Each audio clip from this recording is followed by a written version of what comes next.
love you, my God. God, I love it. I love it. I get food. All right, shalom, shalom, shalom. This is Great Millstone, Virginia, as always, to give you latest news, article lessons through the spirit and the power of Yahweh Shem Yahshai. And first and foremost, as always, when we give all praises, glory, and honor due to Yahweh, Ba'Shem, Yahushai, Ba'Shem, Kakodash, double honor to the elders of Great Millstone, who will extend this truth. And of course, when I say peace and blessings and salutation to your Akamah that has put his truth or the full preserve, simply to the best ability, scattered full preserve. With that, I'm going to say shalom. All right, the title's be called, the title's going to be called, it's like it just had it just one moment. This is going to be called basically about lending and borrowing from brothers, man. And the reason I want to bring this out is because just to get straight to the point, you know, like I said, we talked about how, you know, this truth, you're supposed to change yourself as a man, you know, and we know that this world, you know, everything revolves around, you know, I'm talking about in this society about money, man. And so, you know, in this, you know, when we be more engirded in the truth, you know, we're supposed to use our money wisely, because the scripture says, even in Ecclesiastes, it says that wisdom is a defense and money is a defense, man. So we have to conduct ourselves even with our money and our finances, man. You know, like for example, now of course, don't get me wrong, like I said, brothers have enough money, you know, to spend it, then they can do what they want, but you shouldn't just constantly be buying bullshit, and that's really not beneficial for you, man. It's a balance, pretty much. Ultimately, it's a balance, man. But another thing is that sometimes we're in situations where, like I said, not every brother is financially stable sometimes. You know, sometimes brothers, you know, may not have maybe a good job as you do, or make a high enough income as any other brothers, man. And so you have to humble yourself with the situation, man. And if a time where a brother needs help, you know, you should lend him in a hand, man. It shouldn't be a second thought, man. Or you shouldn't have that mindset of, oh, well, I give you a certain amount of money, I'm going to need it back at a certain time. You know, we're not, like I said, we're not Edomites. We're not like, okay, we don't do how Esau does, man.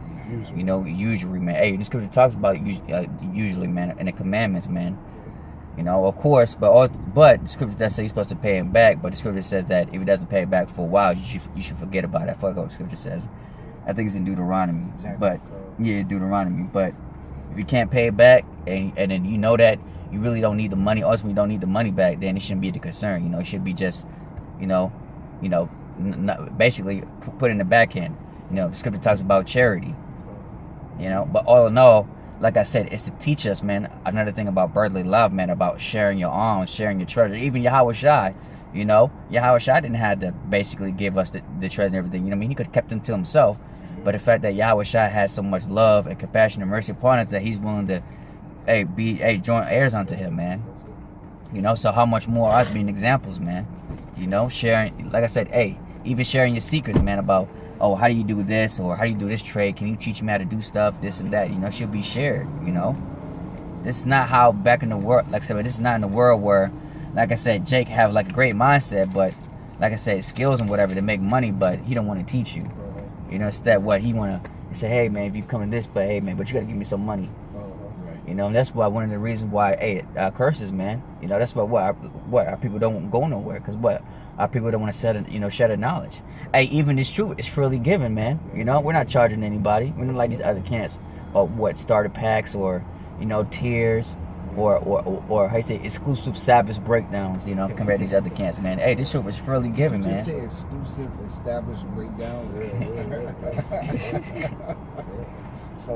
Yeah, exactly. You see a lot of that, man. That's not true brotherly love. The way you can show true charity, you know, is giving this truth in its entirety, you know, with no guile whatsoever. Yep. You know? God. Yeah, precept. Go ahead, bring it out. This is Mashalim, also Proverbs chapter 3 and verse 27. It says, "Withhold not good from them to whom it is due." Yeah. The scripture also going to know to who you do good, roughly paraphrasing. Okay. You know, so if it's a brother, you know, you're gonna do good to a brother, you know. But if it's some nigga on the street, you know, he's gonna do something unwise with something, you know, then you wouldn't help him out. All right. Yeah, kind of. Prime example, like I said, I hate Jake, man. They be in the corners, always begging. Hey, this scripture even says itself. I agree with it, man. It's better for a person to die than rather to beg. Because when you're begging, that's really humiliation, man, at its finest, man. You know, I mean, just picture yourself, man. You just asking people money, like I said, you know that people, as soon as they think of you, because it's crazy, like I said, as soon as you become homeless, like I said, people just look at you differently, man. Like you low level, you the scum of the earth, and all that stuff, man. And, you know what I mean? And like I said, and basically, it couldn't even be your fault. You know, let's say you lost your job or, you know, you got caught off, man. But the fact that, like, you in that state, you just need, like I said, man, it's like it's a different mindset. It's crazy, man. But, okay, so one last thing. But, like I said, you got Jake out there that can get opportunity, that can get a job. But what, he want to be lazy, man. And you hate people like that. And you know, you give them money, what they going to do? They're going to buy cigarettes or something, man. Gotta get their Newport. Yeah, come on. Finish it out. It says, when it is in the power slot, I'm reading it over. It says, withhold not good from them to whom it is due, when it is in the power of thine hand to do it. Say not unto thy neighbor, go and come again, and tomorrow I will give thee when thou hast it by thee. You see, so that's being brotherly. If you got it, you know, give it out. You know, lend it. You know, don't be a nigga and just like hold it to yourself. You know.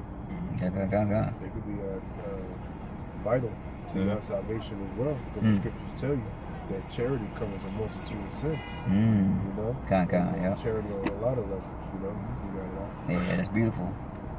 See, what a lot of Jakes don't understand,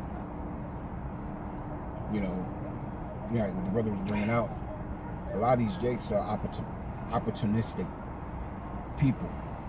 You know what I'm saying? They don't understand what a brother is. In other words, you can grow, or a lot of these Jakes can grow up right next door to a guy that they call a friend. But meanwhile, you know, they still have an evil eye towards that man. So even if that man needed money, in the world, friendships were destroyed because of money. You know? But in the truth, that shouldn't even be an issue, ever. It shouldn't even be a factor. Now, we do understand that, you know, if you borrow something, you know, you should pay it back, especially when you say you're going to pay it back. Yeah, keep your word. Yeah.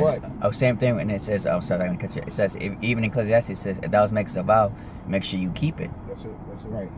But, if the brother says, nah, you know, don't worry about it, then don't worry about it. You know what I'm saying?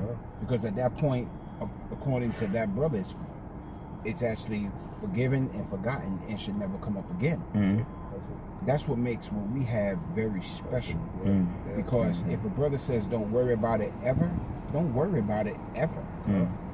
But in the world, Jake could say, yeah, you know, don't worry about it. But at the next opportune time where he sees an advantage, then it's gonna come up.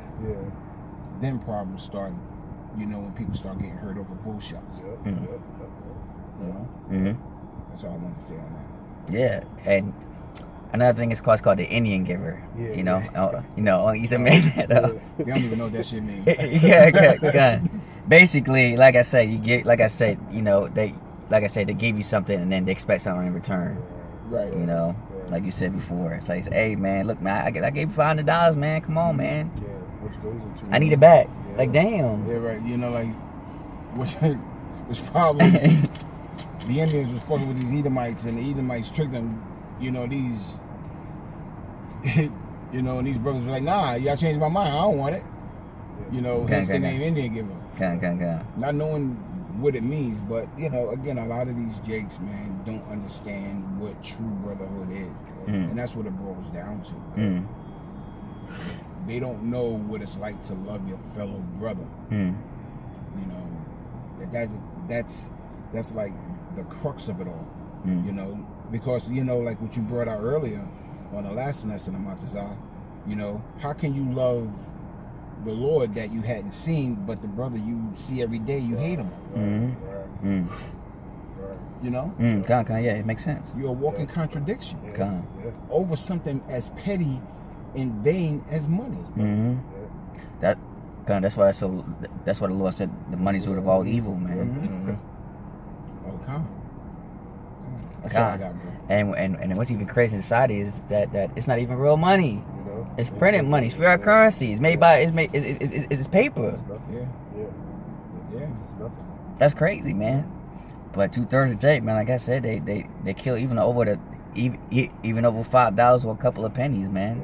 You know, that's how low state we in, man. Oh, can I say this? Go on. I was watching a video of a ninja woman who was a stripper. You know, they got these videos where, you know, they show a ninja woman showing how much she'll make in a week, day by day. You know, this ninja woman was like, here's $800. you know, having a stack of ones. Here's $700. Here's $500 on Tuesday. And, you know what I'm saying? And then when Sunday roll around, that's $7,700 and X amount of dollars. Not realizing that money ain't worth the paper it's printed on. Con. And it's under her mattress Con. or under their mattress. Mm-hmm. So that's all I wanted to bring out. You know, Yeah. It's tangible advantage. Yeah, con, You know? con, Even yeah. the money you make, you know, IRS could take from up under you.